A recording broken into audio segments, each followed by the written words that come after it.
So there's a quote that I feel is quite relevant to the events that are happening in the world today, and that is that when the power of love overcomes the love of power, the world will be a better place. In recent days, we've seen the changing of the power structure in this country of Great Britain, and what was most evident to me was that the love of power was the most important thing that needed to exist and was maintained throughout this process. This is representative of us living in a patriarchal system that everybody is under, both men and women. It has nothing to do with gender.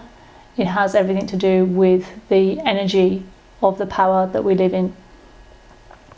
So we have now a new monarch in this country, a new king, and this is a king that is completely different to the kings and queens that have gone before us.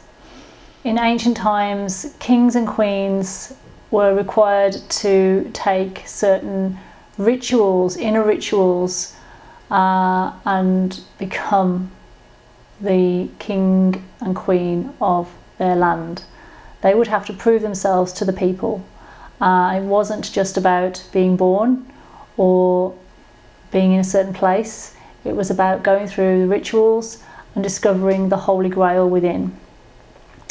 We've actually lost all concept of this in our society now, and so men and women are growing up without ritual, without the need to be held accountable, and we are given things that we would never have usually been given. We are given security, false sense of security, without divine security. There is nobody leading us to the divine, so to say. The monarchy does not do that for us right now. We find the only way that we can get to the divine is through spiritual teachers, guides, and people who have gone through this process themselves. They are not part of this. They are not part of the monarchy.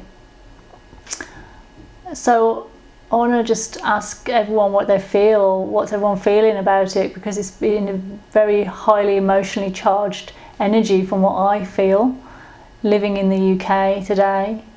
And where has that come from? I also want to ask, what are we expecting from this king? What can this king offer in terms of ritual for the men of our country?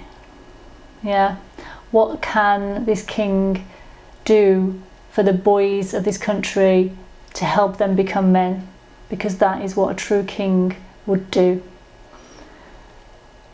Now, these kings of the past would have had to gone through, not the kings of England that have fought in wars. This is in medieval times where the Grail Mysteries were still taught.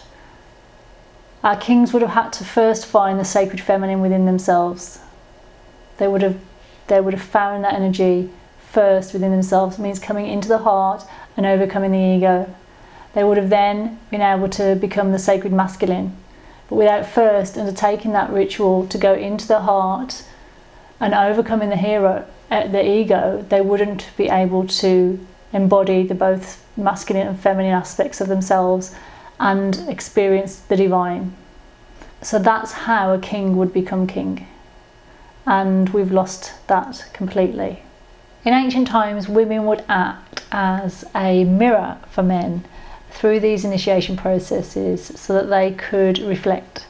And this is where we get some of the superstitious sayings that if you break a mirror, then you'll have 7 years of bad luck, because that is symbolic of the consequences that if we don't self-reflect, then our lives are likely to go off track and in a direction that we don't want. So yeah, a female and a woman in the communities and the priestesses would hold the mirror up to these men and make them accountable so that they could become great leaders within their society. And this is what was needed for survival in those days.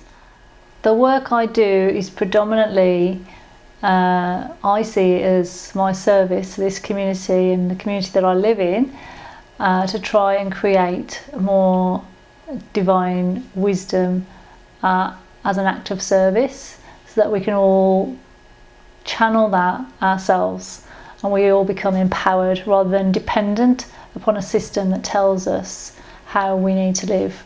We all have that ability to channel and connect to the divine, but that power is currently taken away from us because of the patriarchal systems that we live under. And so my whole work and my whole philosophy of the work that I teach is first about healing, becoming aware through one's own life, through one's own circumstances, and seeing the illusion of what is happening in your life and maybe in your family, in your workplaces, in your community, within your friend circles, your social circles, any communities or influences that you might be affected by. How is that playing out in your life? How are you contributing to it? And what are you offering to the world? When we can become aware of that, then that's the first step, and we can start to heal and change anything that we don't really want. So my programs are designed to take you through a process of first analysing where you're at, analysing where you want to go, and really giving you a roadmap for where you want to be. This program also includes initiations, so they can be personal, one-to-one. You can go through these initiations. It doesn't have to be something that's public. I think when we hear the word initiation, we think, oh, we're going to be put in front of a big crowd of people and asked to perform some sort of heroic act. That's not necessarily the case. That's not about what an initiation is. Initiation is an individual transformation process that we need to undertake before we can move to the next stage of our development. If you'd like to sign up for the work that I offer one-to-one coaching, counselling, and I also offer group services where we all come together each new moon to reflect on the energy and the work that we've undertaken during the past month. We also have the opportunity to sow the seeds of what we want to try to work towards and create in our lives. And this is an ancient practice that's taken place for thousands of years in almost every culture across the world. The coaching program that I run, if you want to take that further, can be run over a month, 3 months or 6 months, and we go through some of these initiation journeys depending on where you are. And these initiations can be done individually through one-to-one sessions, or if you're feeling more confident, taking that into a group. And it is all aimed at where you are on your personal development journey. So there is no same start or finish for each person. It is where you are. So I use traditional coaching methods such as the Grow coaching method and timeline coaching, but I also use the inner child therapies to help you access what blocks might be coming up from an unconscious place that are holding you back and stopping you from reaching those goals that you're trying to work towards. So, are you ready to look in the mirror of your life and make the changes that are necessary to take you forward? So if you'd like to work with me, I offer a free one-to-one consultation, and we will have a quick look at what's going on for you, whether or not we vibe, whether or not my services suit where you're at, and if we can take that work further. But feel free to get in touch, drop me a line and reach out and connect with me. I'd love to hear from you.